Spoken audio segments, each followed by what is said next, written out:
All right. Can you hear me? Still working on that last one. Let me know if you can hear my voice coming through now. I'll stay on this scene for a minute.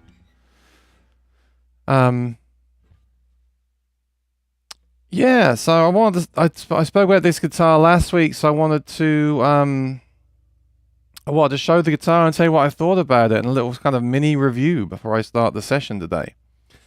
So I do have a bit of a problem. I think I may have broken it. I don't know yet. I'll tell you all about it. So basically, the way this guitar works is it's a really great sounding guitar. It's got the stainless steel frets, as you can see. Look how shiny the frets are. Right? They are stainless steel. I really, really, really love them. Not only will they not wear down at all, they will not corrode, they'll not tarnish, and they feel really nice and slippery. You know what I mean? Like when you bend a string, they're just like glass. I really love them. So the guitar is great. I mean, it's a very simple guitar. It's not, it's not extravagant in any kind of way, but I think I like that. It's just simple. It just gets the job done. I love it. Now, here's the thing you got to watch out for with the Maiden guitars, is the pickup is basically a microphone inside here. I've got the sound hole covered. There's a microphone pointing right out at the room, and then there's the sort of pickup that's built right into the guitar. You can probably hear my voice coming through the guitar as well, so it probably sounds a bit weird right now. But the pickup is here. Now, here's the problem. I'm getting a hum. And the way you fix that hum, the way I fix the hum on the other Maiden that I have, is that you tighten these screws. Now, when you get the guitar, there's a sticker on here that says, "Do not tighten the screws." So, let me just turn the reverb off here on the guitar, because it's coming through. So the problem is, on the other Maiden I have a few years now, the Nashville Maiden that I reviewed on the channel, it was really easy. It was really easy to fix it. I just tightened the two screws up here with this tool that I have, and it fixed the loud high E string, and it also removed the hum, because it was basically the saddle is all excuse me, all one component under the saddle here. The pickup and the saddle are kind of melded together. There's a strip of metal and some pickups underneath, and when you tighten those screws, it smashes it all together, makes it nice and tight, and that evens out the volume of the strings and also will remove that hum. So it worked great on the other guitar. On this guitar, it's not working quite as well. I think the hum has been reduced. It's still there. You can probably hear it right now if I don't talk. There's a 60 cycle hum. If I touch a piece of metal, it goes away. I mean, look, it's Thomas, I see what you're saying there. It's really quiet. It's really quiet. And I think the thing is with these guitars, most people would get them and just play them at gigs, and they wouldn't care about what I'm talking about. Problem is, I sit in this room with headphones on, and I hear everything. Now, that hum is also in the Cole Clark guitars, and they use a similar kind of pickup. But I noticed with them, it's only slight, very, very slight, and that's okay. I've had that as well with other pickup systems too. But the hum on this earlier was kind of unbearable. So I kept playing with those screws, and I think I might have gone too far. I don't know. If you look at that there. What I'm going to do is I'm going to turn my mic off and I'm just going to set the pickup flat and play through the strings and see what they sound like. See if it sounds weird, because earlier the top two strings were not coming through at all. I think it's better now than it was. So let me just mute the microphone. I can do it nice and easy by flipping it up here.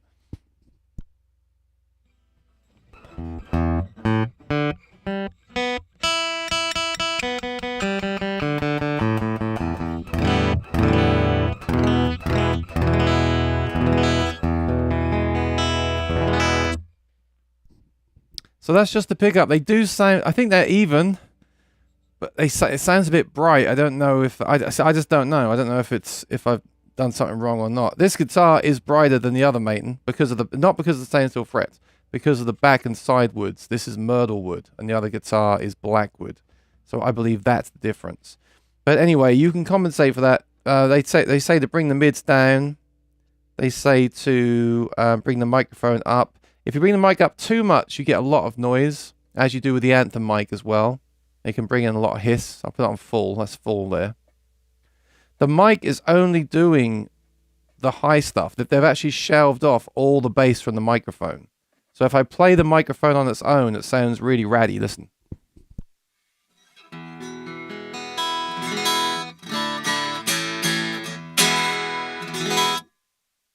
Now that's actually intentional. That is because it's more of a sound effect. You're not using that as the main source. You're blending that into the piezo just to give it... Yeah, that's Thomas. It's the Joe Robinson. You're blending the mic in just to give it some... it's almost like a sound effect. It's almost just to get that string noise and the ambience. It's not meant to be a part of the signal. A lot of people online say the mic is terrible on these guitars. That's not fair. That's not the point of the microphone. The point of the microphone is solely to add... I almost call it a sound effect as much as anything. It's just to add like the sound of the strings, basically, to make it sound more realistic. So if I put the mic to 50% and the piezo on 100% and do that again.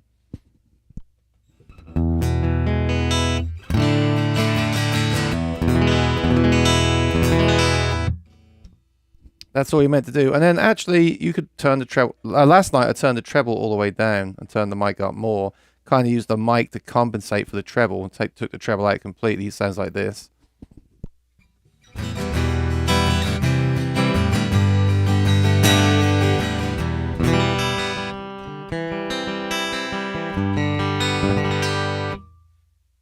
So I actually like that. I like to take the treble out of the EQ because you got treble and bass, and then use the microphone basically as the treble, and then dial in the mid-range. I think that sounds the most realistic for strumming. What do you think of that? Let me know what you think. And if you're listening at home, try and use headphones because everything sounds crap on an iPhone speaker. Here's some reverb as well.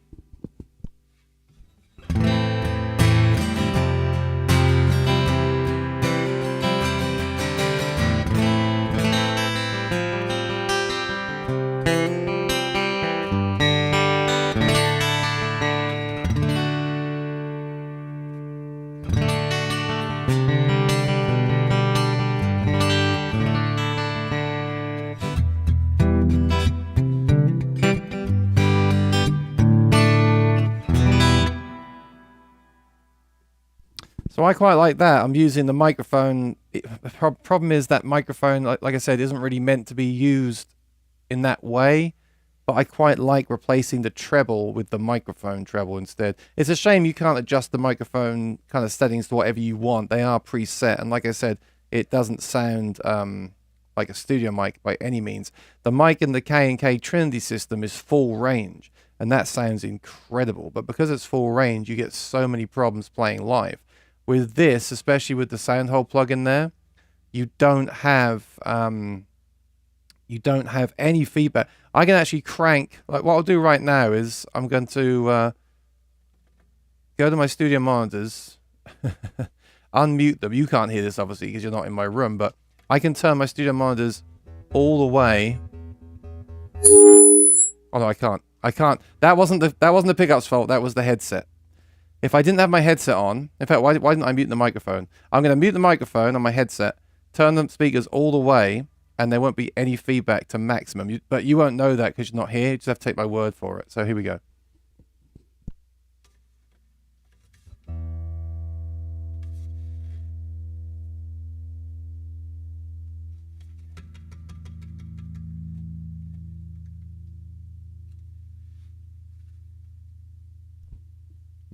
All right, so I just did it.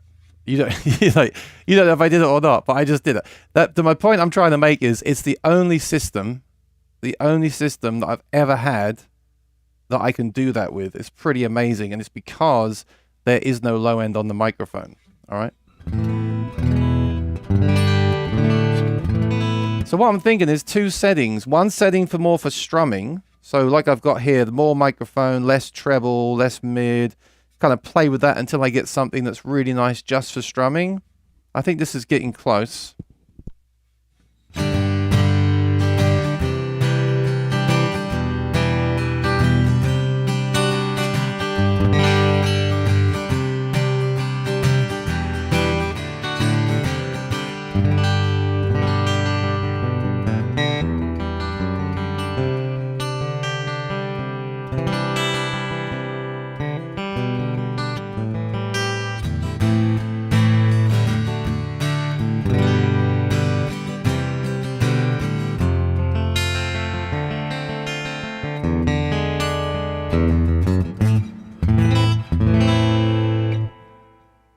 So something like that, and then another setting where I'd probably bring the bass back, the treble back up again for fingerstyle, because I want the fingerstyle to have more. I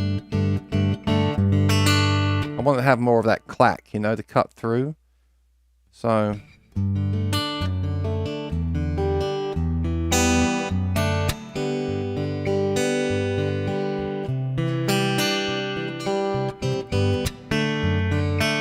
So that clacky sound of the treble actually works because it highlights the note.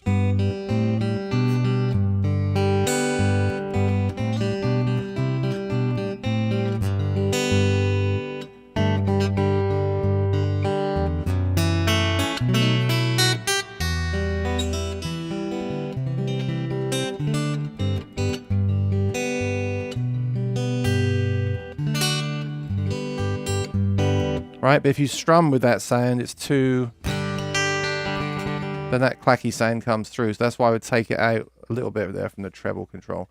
I've really got to find two settings, one for fingerstyle and one for strumming.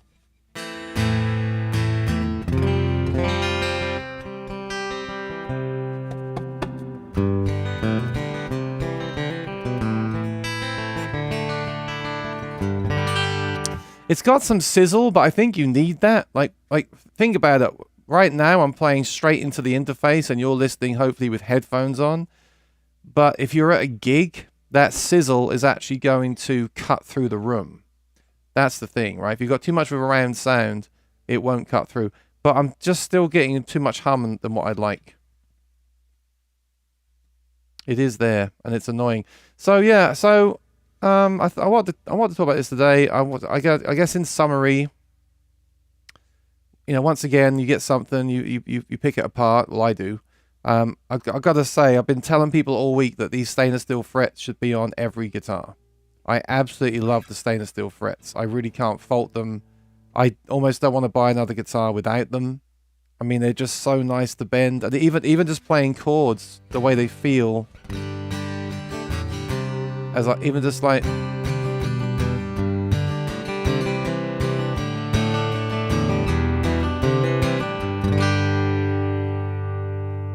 Turn that mic down.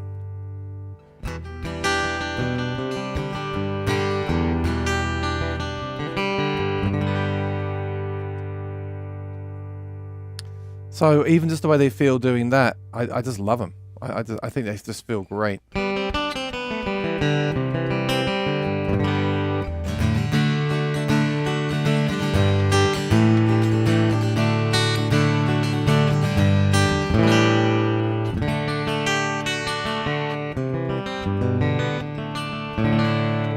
Yeah, like all microphones, it's going to add a load of treble when you turn it up. You hear that?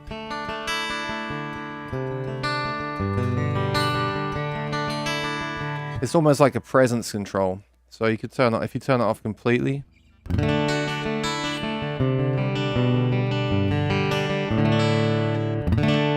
Much warmer, but I like some of it. Like I said, you got to find the right setting between all these controls. And the good thing is, once you found one setting that works, you can just kind of keep it.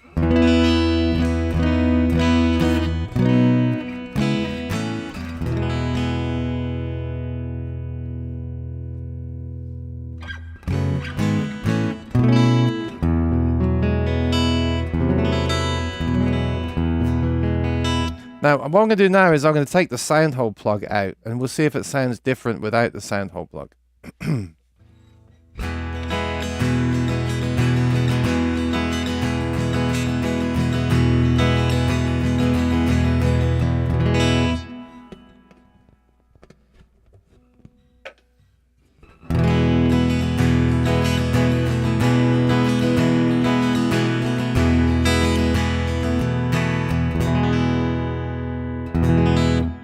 Almost the same, right? Slightly different. So the reason I like this microphone is because it sits right in the sound hole. It's actually picking up the sound of the strings.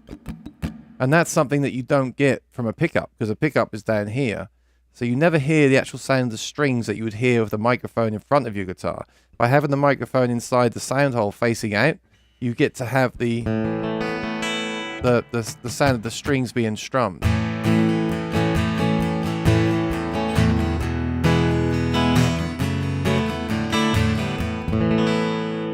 Here's without. Here's with. So it's subtle, but I really like it. I really like what that does. And like I said, it doesn't feed back. Actually, even without the sound hole plug on stage, this doesn't really feed back because, again, the mic isn't doing very much. It's only adding the real, like, presence kind of stuff.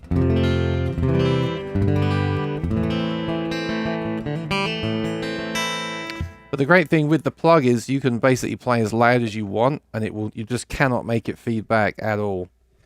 I haven't, I just can't, and that is a problem sometimes with any system. So with the feedback buster on there like that, you can stand next to anything and crank it as loud as you want. And here we go. Oh, Michael says, when you took the sound hole cover off, there was a resonance at a B note. Makes sense. More bass is coming through. Yeah, definitely. Well, the plug changes the resonant note of the top, doesn't it? It really does make a difference. So it does make a difference, but it's so useful to never have to worry about any feedback at all, and that's what you get with the plug.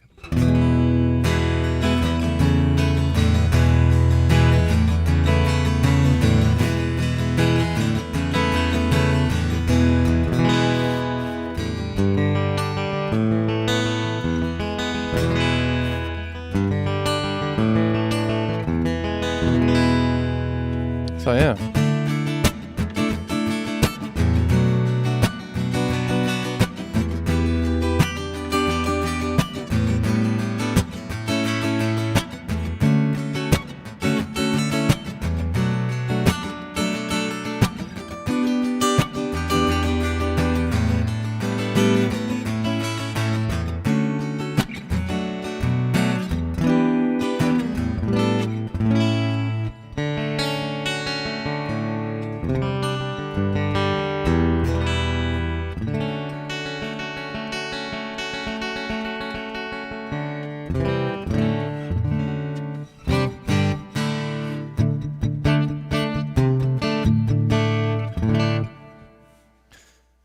All right, I'm going to switch back and we'll do some questions. 1 second.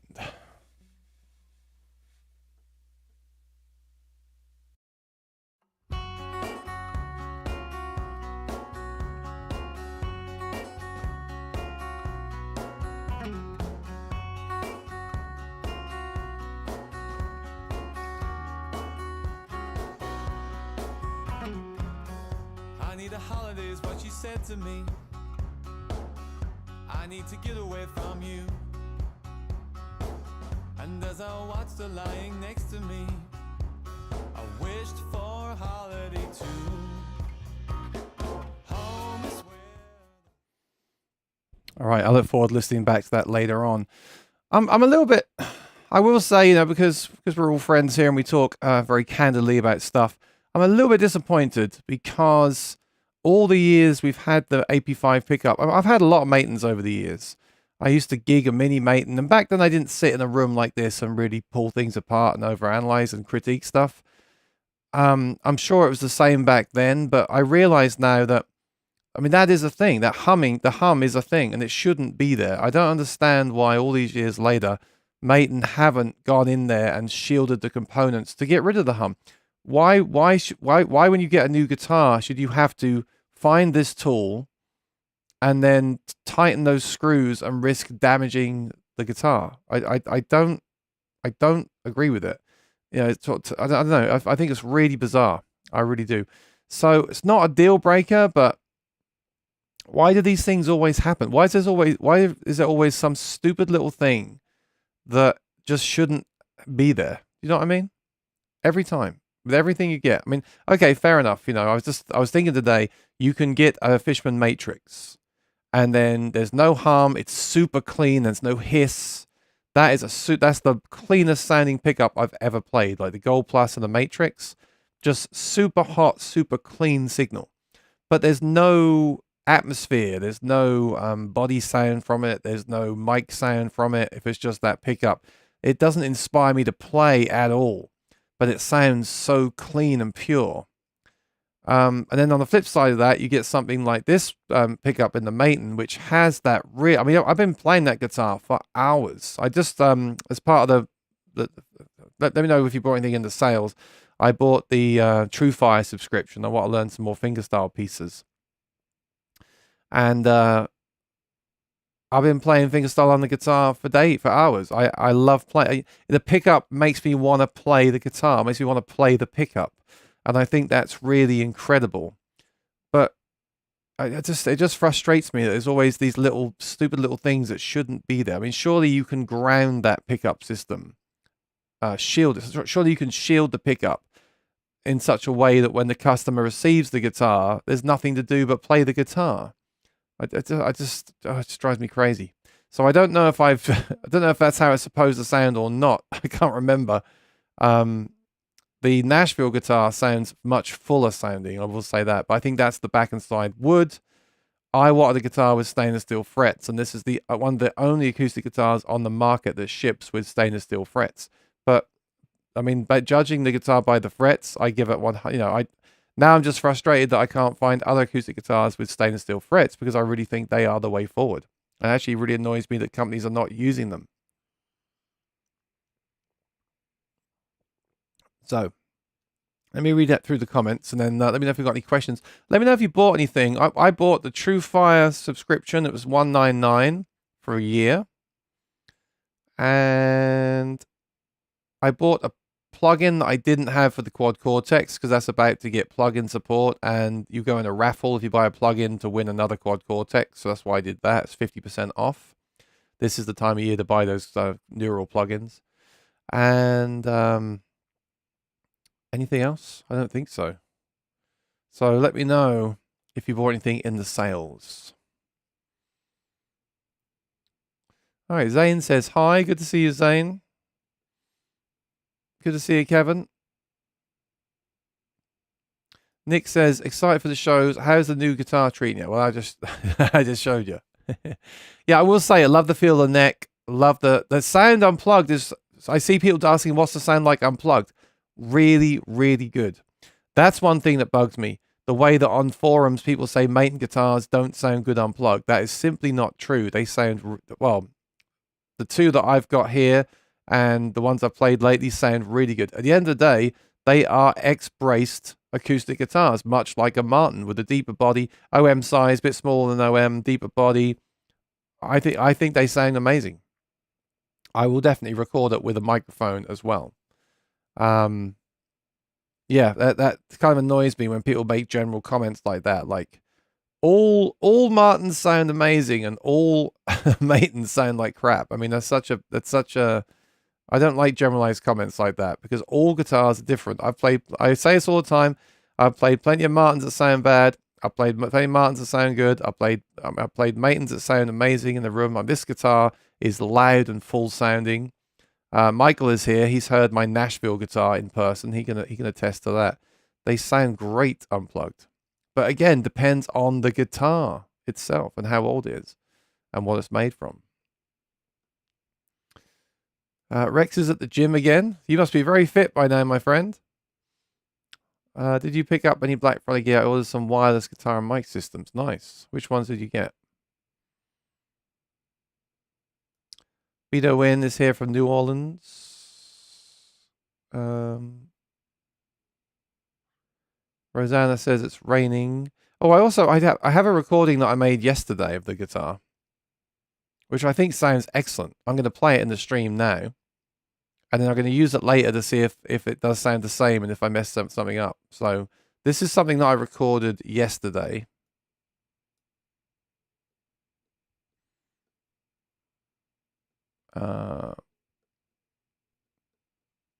And how do I do it? 1 second. Yeah, this might be interesting just as a reference. I'll play it twice. I need to adjust the levels.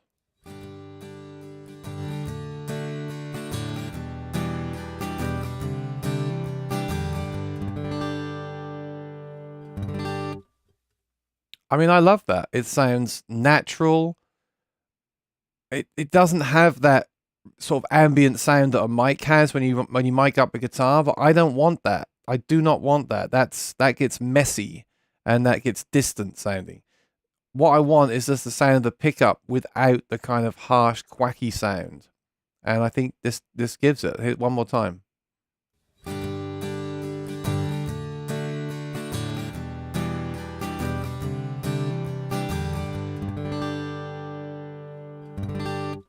I mean, I can't,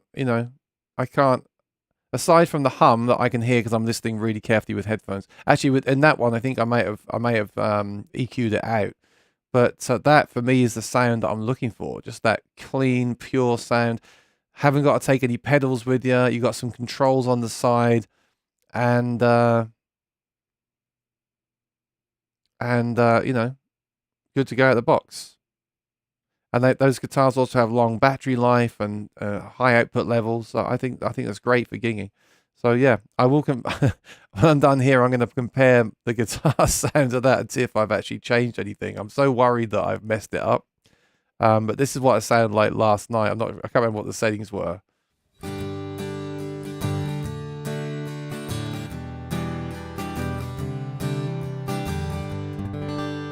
Yeah, I'm very happy with that. So if I have that sound at a gig, I'm very happy with that.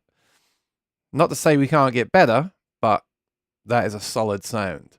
But the thing with the adjusting the pickup and the hum and that, I don't know. I wish they would. I wish they'd figure that out. I compared it to the Cole Clark. The Cole Clark has a little bit of hum. The Anthem has no hum. The Fishman Gold Plus has no hum. I think hum is a bad thing. Personally. Lee, how you doing? Good to see you. Graham, Patsy Smith's here. Sounding great. Very well played. Thank you. I shall watch that back later and see how it sounds. At the end of the day, most of this stuff isn't about how it sounds, is it? Like, I've been to loads of shows lately where I'm hearing undersaddle pickups, Taylor systems. I don't even think about the tone. I'm very happy just to stand there and listen. It's when you play, there's a certain sound that you want to feel and hear to be inspired, Great to hear you playing. Thank you. Maintenance have the pickup thing down. But they've been developing those systems for many years. I mean, they're kind of old. They're older systems now, aren't they? You think there'd be more things that have eclipsed them. The thing that comes closest is probably the Baggs Anthem, I would say.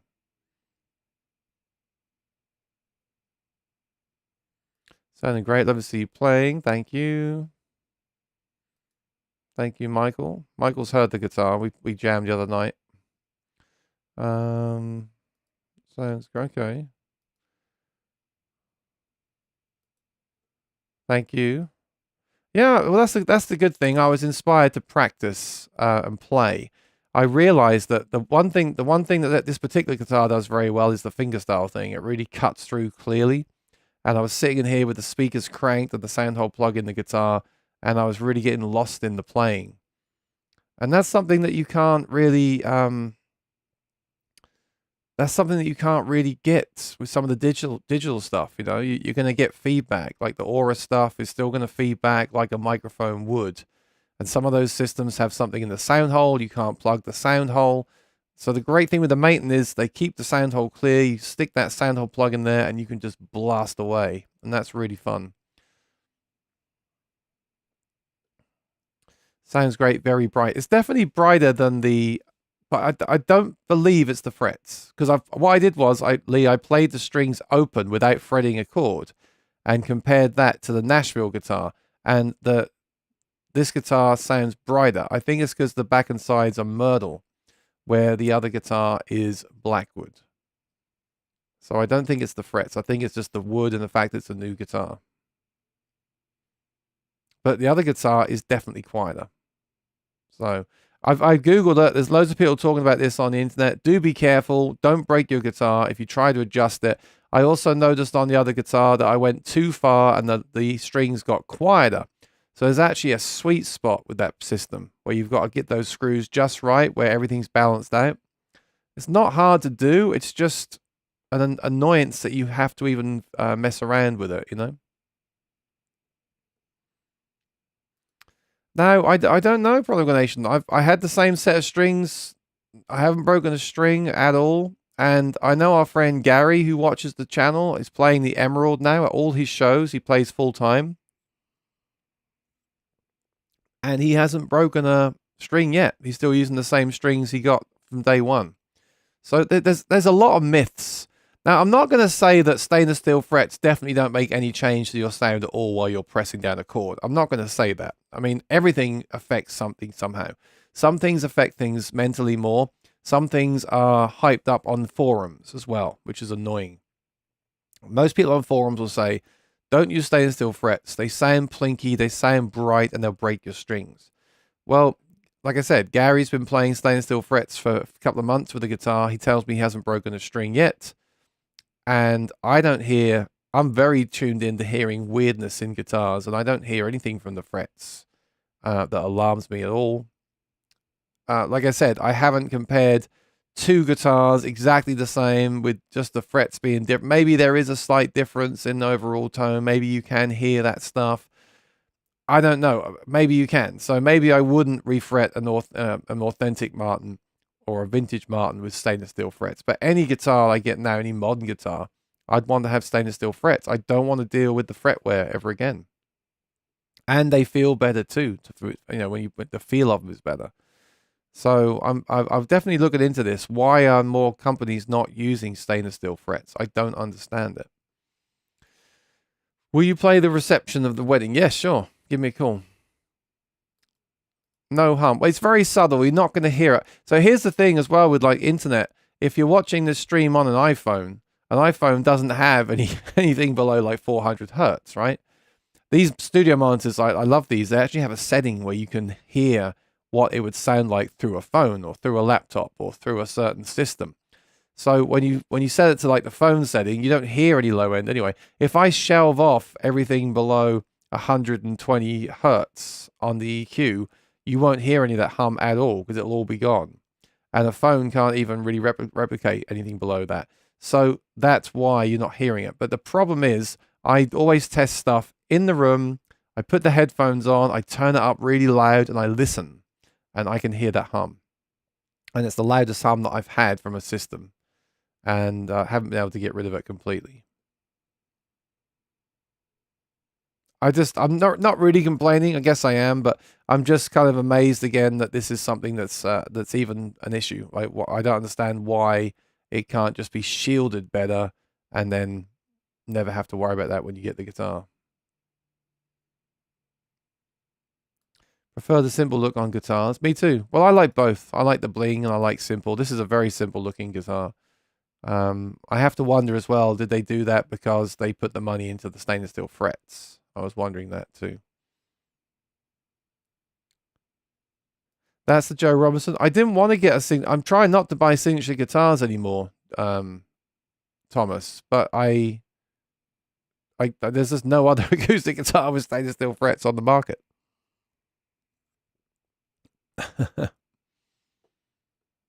Impressed. I think the guitar sounds the best of many guitars Aaron's played on here.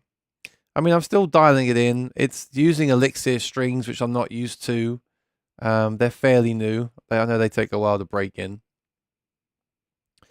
But, yeah, I don't know. I want to dial it in so it sounds a bit fuller sounding.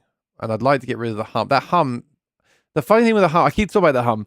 I've played this week at my gigs and I've not heard the hum because when you're playing, even with in-ears, when you're playing, you're too distracted by all the ambient noise. Even with in-ears, you have ambient noise and you're playing and you're thinking of playing and singing. You don't, that's not an issue. It's only literally when you're sitting in a room like this listening. But even so, that is something that I do on occasion, actually fairly regularly. So that's why I don't want to have any of that. I did buy a battery pack this week from Amazon. That's just another thing I bought.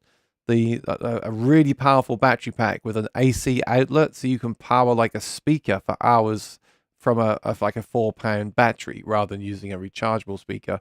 And when I power a pedal with headphones with the guitar, there's no hum because it's a mains hum. It's a 60 cycle hum, but it is there, and many people talk about it online. Arn,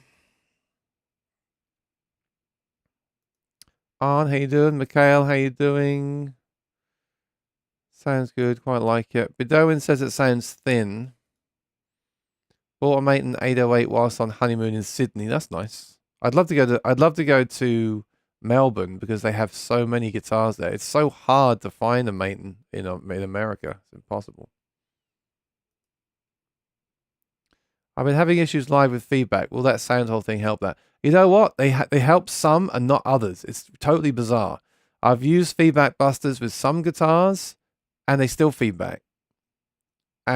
Pickup systems, and I've used feedback busters with other guitars, and it just makes them impervious to feedback. Like this guitar and the Matins with the sound hole plugs they make is absolutely a match made in heaven. It works great. I quite like playing without it. I do think sometimes that the mic can breathe more and hear more without the plug, especially if you're in a quiet room. If you're in a noisy room, that's going to pick up the ambient noise of the room, and that's not a good thing. If you are playing in a quiet room or playing at home, it's nice not to have the plug, but then you can't play in front of studio monitors because you get feedback. So my advice to you is to get one. I think everyone should own one of those sound hole plugs and carry it around with them. They can be really good, but they are more effective with some pickups and guitars than others. But it's a cheap experiment. They're like $10, right? No, I get what you're saying. That doesn't sound like a mic'd acoustic. But I will say it again. I say this a lot. I don't know if you want that sound at a live gig. When you play a live gig, you want more of a crisp, clean, focused, punchy sound that will really cut through. You still want it to be warm when you're strumming. You don't want any sort of harshness. That's why I was trying to dial out some of the treble just then. I don't want to hear a harsh sound when I'm strumming. But the sound that we hear on records probably wouldn't work well at an actual gig. It wouldn't cut through the mix. And that's the difference. So for me, there's a difference between gigging and recording. Like recording with a microphone, that sound, and gigging, that sound. They're different. I just want a sound that works for me. Like the Cole Clark always works for me. The way they have the 3 pickups in there. This one's a bit harder to dial in because most of the sound is coming from a piezo pickup. Not an undersaddle, but basically an undersaddle pickup. And it's got more of that kind of full tone in the mid-range. And you've got to find a way to sweeten that. Because when you strum, you don't want that to sound so harsh,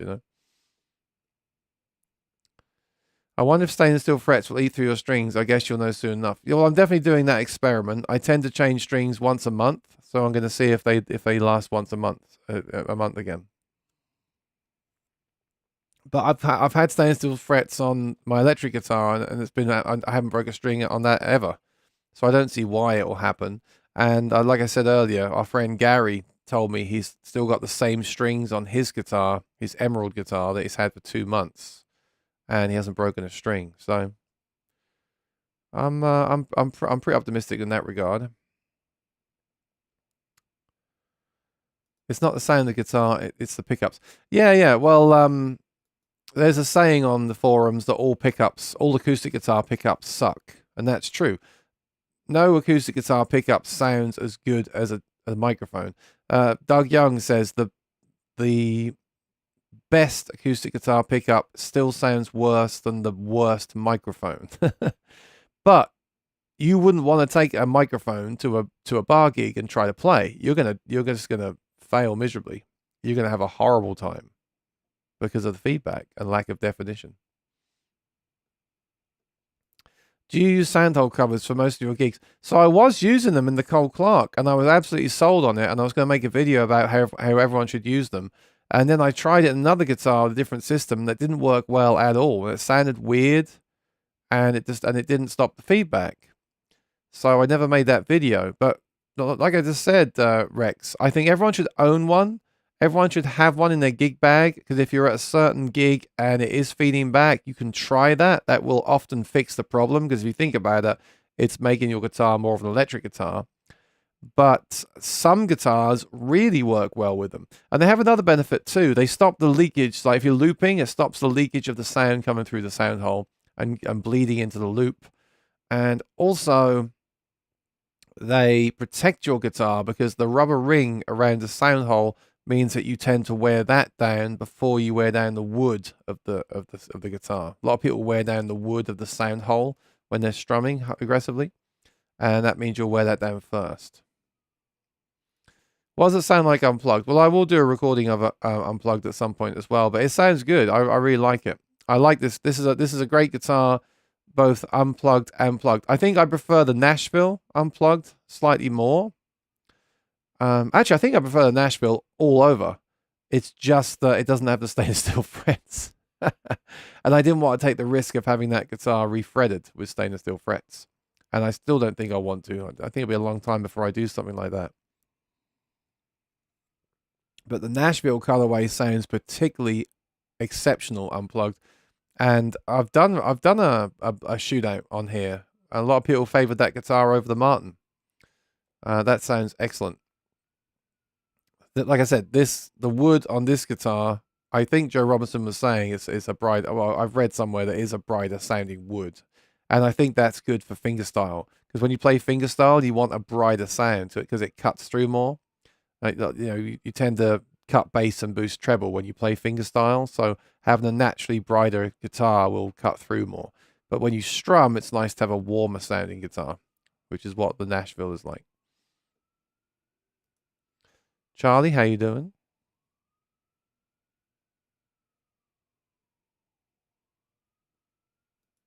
Sounds better than that.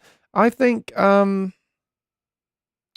I agree. The thing is, I like having the microphone in the sound hole facing the strings because it's picking up the sound of the pick hitting the strings, which makes a very nice, realistic sound. That's something you don't get that on impulse responses either, or most pickup systems. They don't. Most pickup systems have nothing to do with the strings, do they? Whereas when you mic a guitar in a recording, the mic picks up the string sound. So by not having the sound hole plug on there, you get the string sound, which is really makes more sort of realistic sounding. But then you've got a microphone basically sticking into the room. You're just asking to get feedback at that point. So, yeah, sometimes I leave it out, but I think it's best to have it in if you're looping and playing a gig. What it does is when you put the sound hole plug in the guitar, it changes the resonant peak or the resonance of the top. So it probably does actually shift it and it loses a bit of the fullness when you put the sound hole plug in.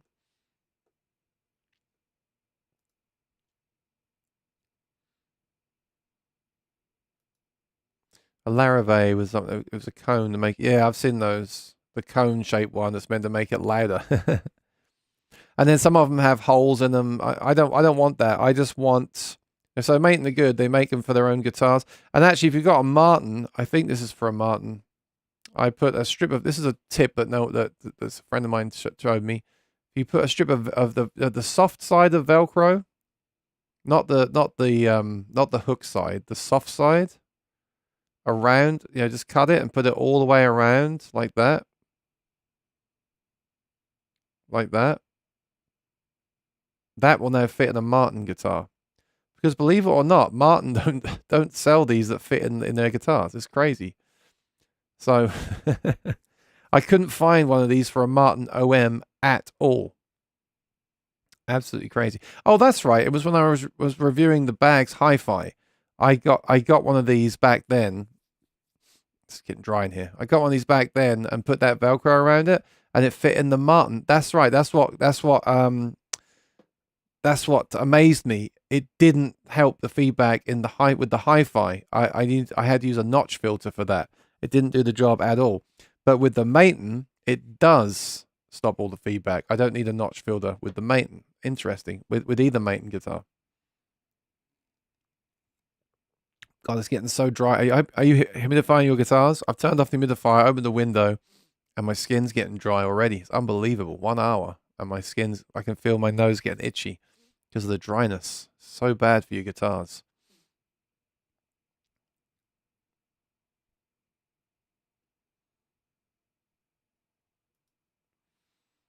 Well, we'll find out. I'm going to do an experiment. I just put a new set on because I was doing a lot of adjustments with the truss rod and damaging the strings with the metal truss rod tool. So I just put a fresh set of elixirs on 2 days ago, and we'll see if I break a string in the next 4 weeks. And if I don't, then they get a thumbs up from me.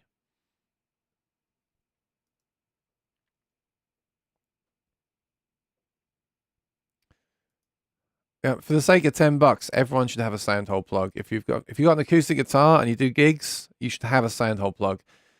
There's been times when I've not had one and I've taken a beer coaster, like the cardboard one. Thank you, Anonymous. There's been times when I've taken the cardboard beer coaster and taped it on the sound hole, and it actually works really well. I think it might even work better than the sound hole plug. It just, it's obviously not the ideal solution. But if you're really stuck and you're getting feedback, just stick a beer coaster on your sound hole. It works. But if you want to be professional, then just get one. Get one of these that fits the guitar, or get one and adapt it like I have to fit the guitar like that. And then just leave it in your gig bag. It's so light, and just throw it in if you're having real problems. But also, don't use pickups that feed back like the K&K.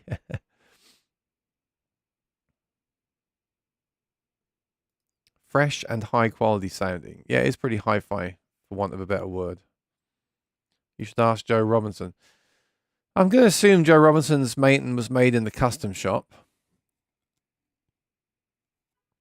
I do talk to the guy from Mate who works actually the production manager. I've been talking to him about the guitar, but sometimes I feel like I'm just pissing everyone off. Do you know what I mean? I'm just like, sometimes I'm just like, I don't want to say anything anymore because everyone just says every time. I'm not talking about him, but so most of the time when I say something constructive to a company like that, they just say, well, well, I guess you're unlucky, Aaron, and quite kind of fussy too, aren't you? I get tired of it, But there's always something. Like the mic in the Anthem is noisy. Any mic in a guitar where you're boosting the signal of it is going to be noisy. It is. I think the mic in I can't remember the Trinity now, the K&K Trinity. I don't think that was hissy, but that was a nightmare for feedback because it's full range. But that uses an external preamp. You see, the Anthem has an internal preamp. It's doing all that work on board, so it can't possibly have like high-end components because it's so condensed into that system. It's like a few ounces. So that's the truth of the matter. If you want a really clean, high-quality pickup, you need to have like a passive pickup and a passive microphone and run them through $1,000 preamp. That's how you get a great, like no noise, super low noise floor, no hum pickup sound. But I don't want that. I want this pickup in the guitar. But I just want to say again, I tested the Cole Clark, and that has a slight hum, which is fine, but this is like double that. And then the Anthem doesn't have it at all, but it does have noise from the microphone. The Fishman Matrix has no noise, but like it's just an underselling pickup, which I don't want to play by itself. So there's always a trade-off, but I just think there's many things that could be improved without too much hassle, surely. I have TrueFire. Yeah, it's $200. I've had it before and didn't use it. So I'm going to commit this time. I want to do more practice, more playing. I want to learn more pieces. I want to improve my playing, so I'm going to give it its best shot. Bought an LR Bags Hi-Fi. Congrats, Prodigal Nation. Someone used my link this week. Thank you very much. Someone bought a whole studio and used my link. Thank you very much. I really do appreciate it. I don't think that person knew they were using my link. But even so, I appreciate it. It helps get some more strings for these experiments. I bought a numeral. Oh,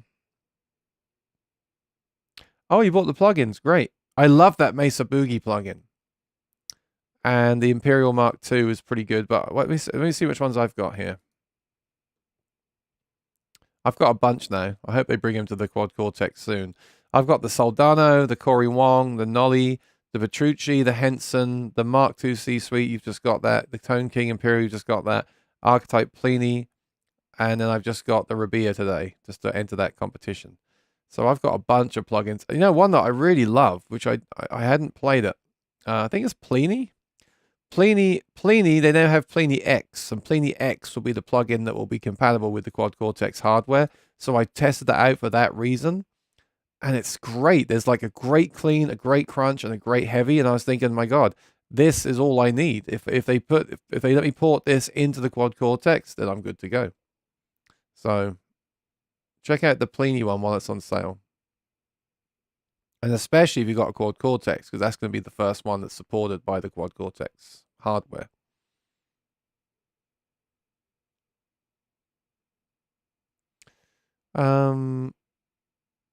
Oh, interesting. Got a Prince of Tone, sent back the Moxie. You know, I actually sold my Moxie and got a Prince of Tone instead.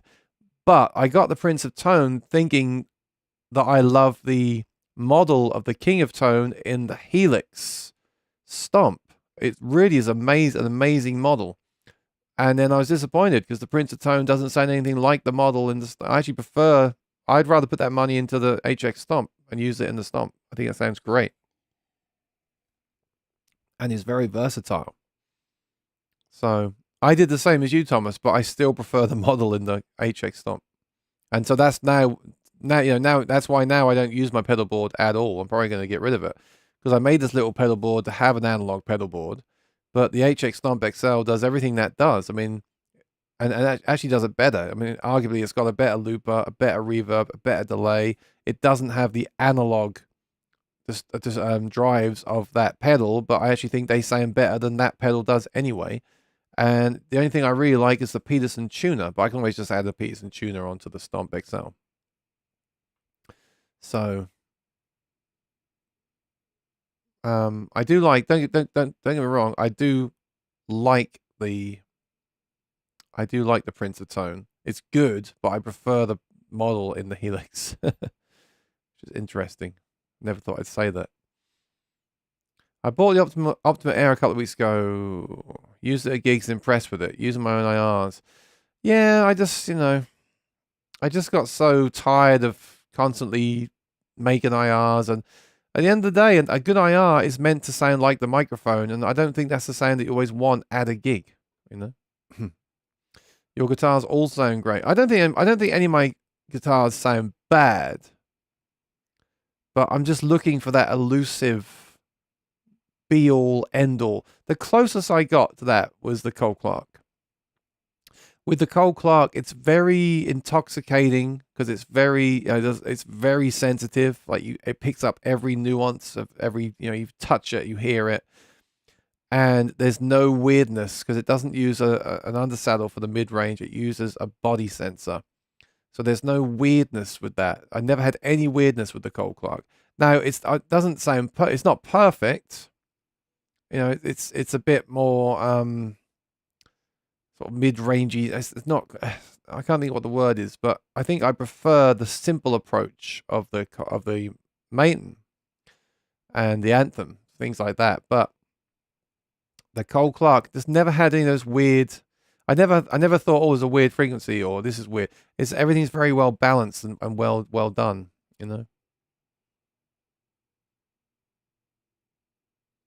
I was looking at the new X AI. Yep. You haven't played a Mason, no. I had my pedalboard go down live this weekend halfway through a song. Wow. Now I'm Cyber Monday shopping a multi-effects. Well, that's the thing. People say they don't want multi-effects units because they don't. If it goes wrong, they've got nothing. But then you might have an analog board that goes wrong and you got nothing. You really want both. You really want like an HX Stomp XL and a backup to that. Your backup to that will either be an analog pedal board that you've had, you know and love, or something like another one. I mean, why not have two? Why not have two? I mean, you just can't afford to have your system go down at a gig. And that's one thing with like this guitar. Like, I'm worried that if I do break the pickup in it, let's say I turn the thing too much and at a gig the pickup just dies, it explodes on me. Well, at least I can I carry around a sound hole pickup. So I can just take 5 minutes, stick that in the sound hole of this guitar, and still play. Podgo, friend got Iridium, easier to use and sounded great. I like that. I like this Stomp XL. I mean, it doesn't sound like a real amp, right? Because nothing sounds like a real amp, but it does sound very good. It's very powerful. It's got some great effects in it. A great option is to use something like the Podgo or the HX Stomp in front of a real amp or in the effects loop of a real amp. That's great too. Guitar sounds good. I've seen Molly Tuttle and she had the best acoustic sound I ever heard. Well, she's a great player, and I think she was using the Tone Dexter at one time with the K&K. That can sound good. I don't know what she uses now. But you know, I also think, I mean, don't get me wrong, she's amazing. She's one of the best players in the world. It's also what you play though. Because I think it's much easier if you're like someone like Tommy Emmanuel that mostly plays fingerstyle, or there's someone that plays fingerstyle all night. I just think that's much easier to get a good sound for that than it is when you strum. Ironically, fingerstyle is harder to play, arguably, but when you strum a chord, there's so much attack, and you just, you want a very specific sweet sound, and that can be hard to get. Lee, True Fire is like an online lessons thing. It's good. There's a lot of good stuff on there. It's on sale. I paid $199. So I mean, at the end of the day, a good guitar teacher is $100 an hour. So for the cost of 2 lessons in person, you get a whole year of lessons. I got a Diamond Tone Boss for my acoustic. So far, so good. That's good. If a guitar is set up right, you shouldn't break strings. I think, Charlie, the argument or the question is, will the stainless steel frets break strings faster than nickel frets? I don't think so, but we're going to find out. That's one of the reasons I wanted to get the stainless steel frets, to find out the answers to these questions. True Fire's online lesson community, tons of lessons when you buy all access. Yeah, I got all access. A pickup with no hum. It does exist. It does exist. The Fishman Matrix, like really clean sounding. I've always heard a hum from the Cole Clark and the Maitons. Like if you listen really carefully and put your hand on the jack, there's always a slight hum that goes away, but you have to really listen for it. But on this guitar, the hum was louder.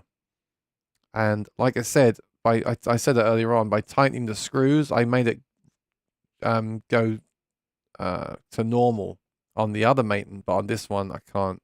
I'm not having so much luck, unfortunately. Lee says I break G and B strings for a pastime on my guitars, including the 12 string. It's not just setup, it's also playing style. Yeah, it's set up and how you play, how aggressively you play too. Eddie says, I've owned the RC600 now for 3 weeks. Oh, cool. Estimate about 9% until it's the way I want it. What a learning curve. Yeah, that's why I never made a video on it, Eddie, because there's too much, Yeah, I just... The unit annoyed me a bit because there was things like they didn't put the drum mixer in there that's in the 500, which I thought was silly. Like, why wouldn't the flagship have all the features of the other ones? And then just the interface is just so on all those Boss pedals are so annoying. But I was saying to someone last week on the channel, on last week's stream, that really there's nothing like the RC600. It's a great solution. For many people, it's the only solution. So definitely a good purchase, but you do have to sit there and study it, as you've discovered. And, if I needed to use that at a gig, obviously I would have sat and studied it. I didn't need to do that, so I never did. And I'm still using the TC Helicon. People say mahogany back and sides have no sustain, but mine have amazing sustain. Yeah, I don't think it's that affects the sustain. It's everything.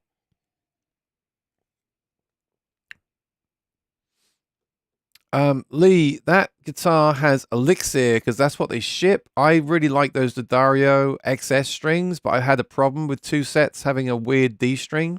I just ordered some more from Sweetwater to see if they are better. They should be here in a few days' time. I don't love Elixir. I don't hate them either. You know what I mean? I prefer the XS, but I had a real problem with them, so we'll see. Eddie says, did it take long to set up your looper for live use and gigging? Well, no, because I'm not using the 600. When I had the 500 and set it up for the live streams and the lockdown, that took a lot. We're talking weeks of study, trial and error. That's why I made the videos on it. It was a real pain in the butt. And that's why I don't use it anymore, because I kind of forgot. I was saying to a friend of mine the other day, who we used to use a lot of the apps, in trying out all the different looper apps and things. When I was into that and doing it every night for hours a night and losing sleep over it, that was amazing. I really knew how it all worked and really got far with it. But then I had problems like crashes and things. I just didn't want to deal with that. So that's why I just went back to the Voice Live 3 Extreme. And that's what I've been using ever since. So for me to make a video, I've still got the RC600, but for me to make a video on that, I'm gonna have to sit down and relearn it and figure it all out again, figure out the MIDI side of it again. I just don't. I'm not, I don't want that. I want to see some new loopers come out that have an app. I want an app where you just say, right, I want button 1 to do this, this, and this, and it just does it. I don't want to be programming it and learning how this works with this, and there's some weird quirk here, and I just don't want that. Having said that, like I said, for a 6-button looper of that size, that's probably one of the best on the market. So you made a good purchasing decision, but you've said you are currently figuring it out, programming it, learning how to use it, so you'll be fine because you're in the weeds right now. Okay, so. But yeah, just keep going. I can't help you, my friends, but I can tell you that I've been there, and I spent weeks, but the results were worth it. The short time I had a pedal board on my live streams with the Morningstar, the Boss Looper, the HX Stomp, and the TC, everything was MIDI together. I thought that was one of the best boards I ever made, but it was a lot of work. And in the end, I pulled it apart and sold it all. I regret it though. That was a good board. That was a really cool soloist board. That was great. I should have kept it probably. Charlie uses K&K pickup and a mic and blended too. Well, there you go. You see, if you get a K&K and a really high quality preamp and a really high quality external mic and blend them together in a good high quality mixer, you're gonna have a great sound. But that's just not something that I have the ability to do when I'm traveling light. I'm just taking guitar, plug straight into Voice Live 3 Extreme, and go. Which is kind of ironic, because I have a YouTube channel talking about gear and all different gear, and I don't take all different gear to my shows. I really just want simplicity. It's kind of ironic, isn't it? I guess what I'm really hoping for is that one day someone will just release like another all-in-one that does all the things we're talking about in one unit.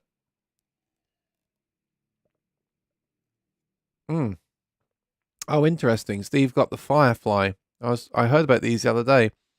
So some of these Fireflies right now are on sale today. $150. They have stainless steel frets. Amazing. Oh, you got it? Yeah.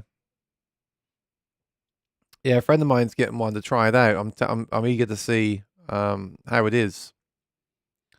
$150 stainless steel fret electric guitar. Very, very impressive. So it's good to hear your feedback on that. New Firefly, Les Paul style. I'm pretty blown away by how good it is. Great. Give us some more info if you don't mind. I'm not looking to buy one myself, but I'd like to know, first-hand reports from people, how they are. I vaguely remember you doing this video about Sandal plugs a year or two ago. Huh. I don't think I did. I may have mentioned it in a live stream. I was actually going to do a full-on, plug your hole video. This was going to be the thumbnail.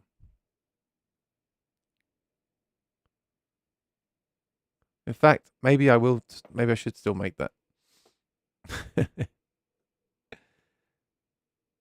I had a problem with Elixir. They sent me new sets. What was the problem? No, I had a problem with the D'Addario.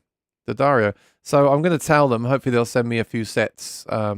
you know, because I wasted a couple of sets, but it was absolutely bizarre. Like, I'd play a D and then play it an octave higher and it would be a flat. And I tried them on another guitar and it was the same. It wasn't just the guitar. It was on both guitars. It was these strings. So I gave up. Went back to the Elixir. I like Elixir. They just feel a little bit stiffer to me than the XS. So I'd like to go back to XS again. But only if they're not going to have intonation issues.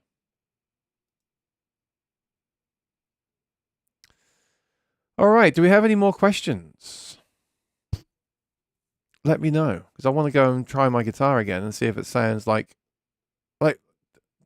What do you think of this? I really think this is a bit quiet, so I apologize, but this recording that I made last night, I turned the treble down on the guitar and turned the mic up, and I really think for strumming, this is a great sound.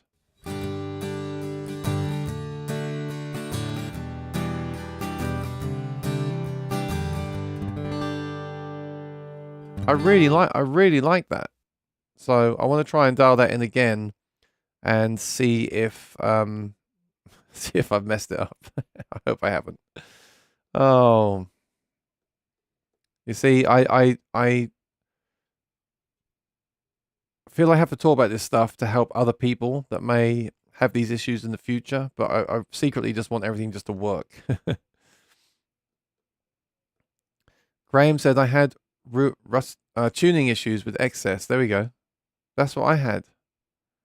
Interesting. Well, I've ordered 2 or 3 more sets from Sweetwater just to try them out and see.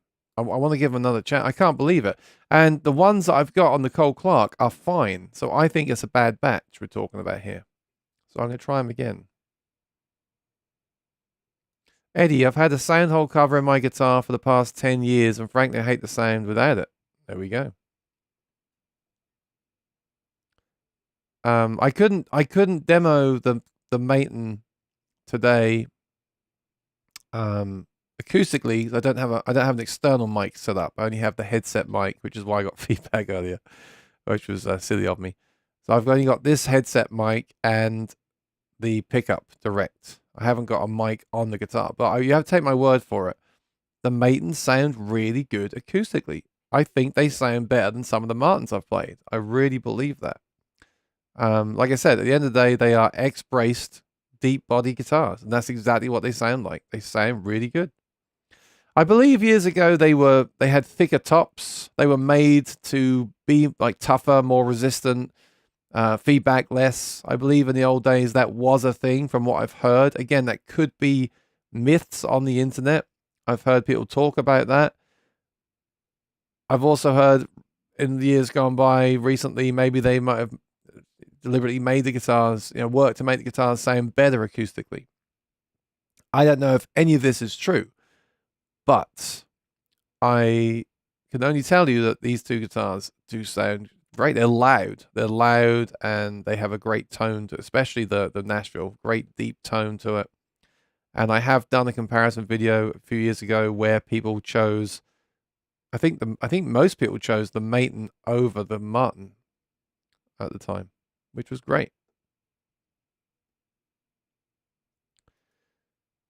It's really interesting. So Lee is saying he kept snapping the D string when tuning the strings.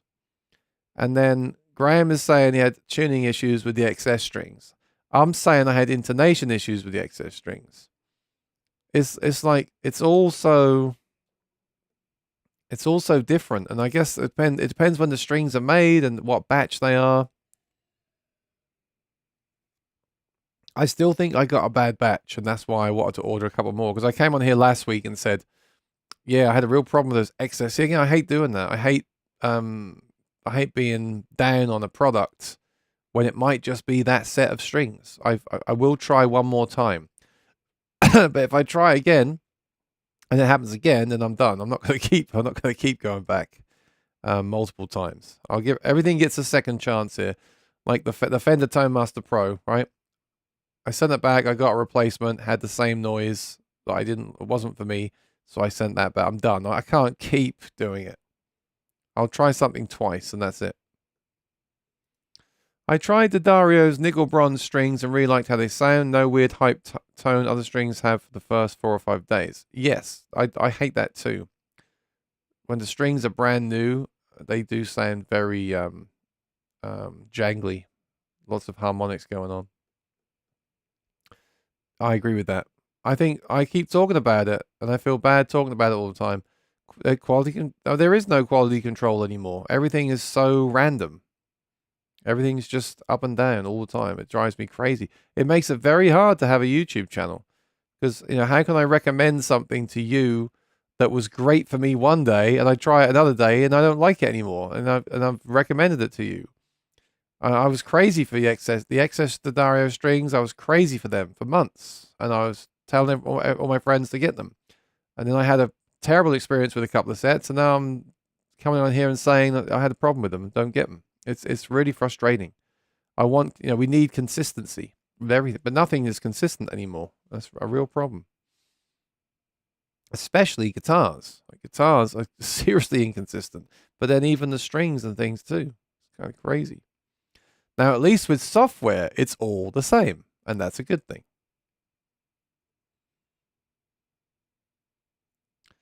I'll have to try those. Yeah.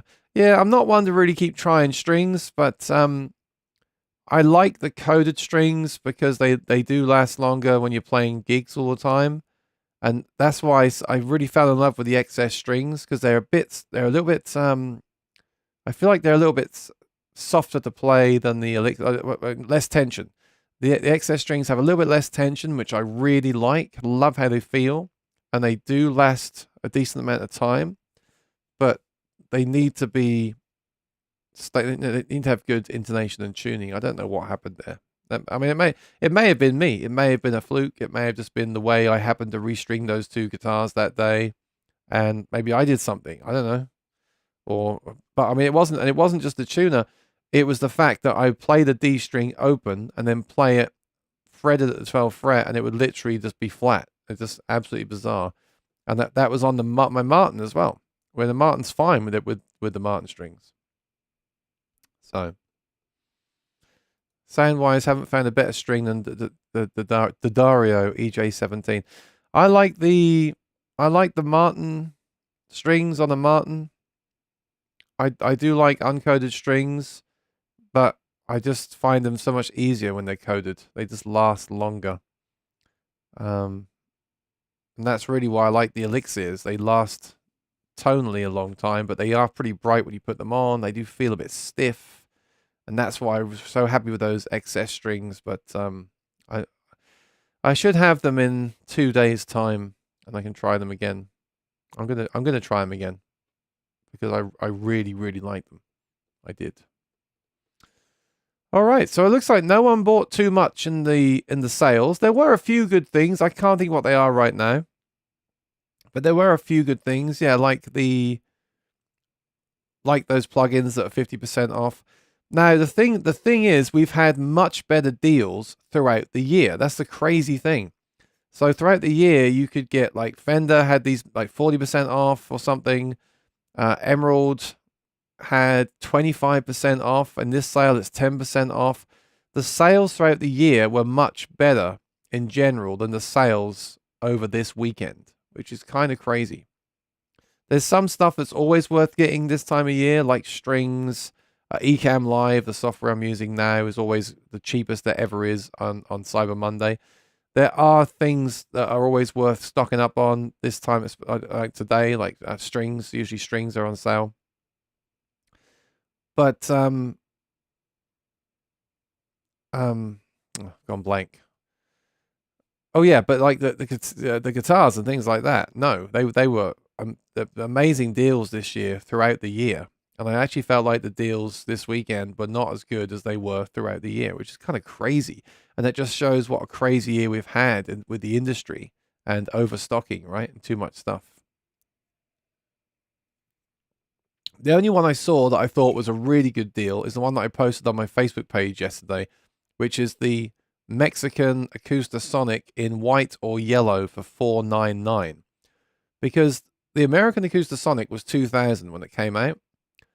The Mexican Acoustasonic was $1,200, which is basically the same guitar with a not rechargeable battery. That it uses an actual 9-volt battery, which some people prefer, and no body sensor, which is a shame, but okay. $1,200. They've been on sale throughout the year for around $800. There's a place on Reverb. If you go on Reverb and search for that guitar, there's a place that's selling brand new in box, no warranty. There's no warranty, but they're brand new guitars. I know because a friend of mine got one. $500 plus tax. That's amazing. That is a good deal. But that's the only guitar I've seen this weekend where I'm thinking, yeah, that's a great deal. Throughout the year, there was better deals, like the PRS guitars on sale. SEs were on sale recently. Fender have had big sales this year. Taylor are almost doing buy one, get one on certain models. So, yeah, it was a bit lackluster for the sales this weekend, but there are a few things. So have a quick look today before you go to bed, but don't buy anything that you didn't want to buy in the first place. I always say that too. Nick Johnson loves the Martin lifespan strings, but feel they get corroded quickly. Yeah, I agree. I feel the same. That's the only reason why I want the Elixirs or the XS, because they do last a long, long time. So we'll see. I should get the XS this week. I'll try them again. If I try the XS again and there's no problem with the tuning, I'm going to switch back to them because I really like them. If they have the same thing again, I have to just call it quits because they're too expensive to keep messing around with. And I'll have to stick to the Elixirs for a while longer. But I'm hoping they'll be fine because I want to go back to them. All right, I'm going to wrap things up and go and play that guitar some more. So thanks for watching. If you're new here, please subscribe and ring the bell. Had a lot of new subscribers lately, which is awesome. Thanks for subscribing.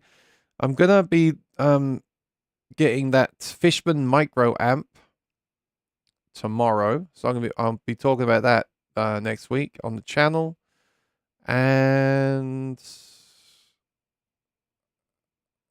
you know, the Tone Dexter 2 is out this week, but I have not ordered one. So we're going to see what happens with that.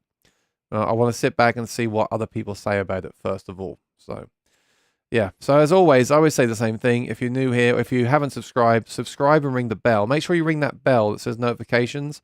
And make sure your YouTube app in your settings under notifications has notifications enabled and turned on. That way, if I post a video or go live, you'll just know that I've done it.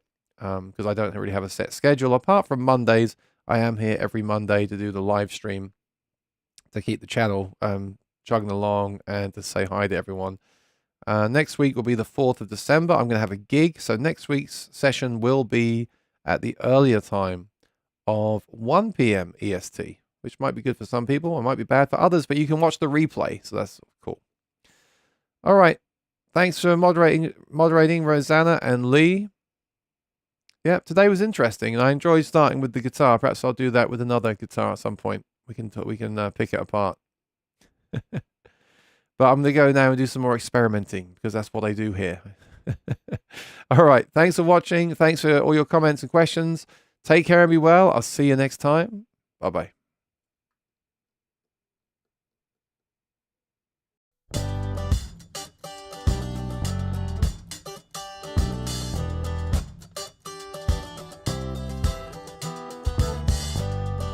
I'm not lost, but I'm not found.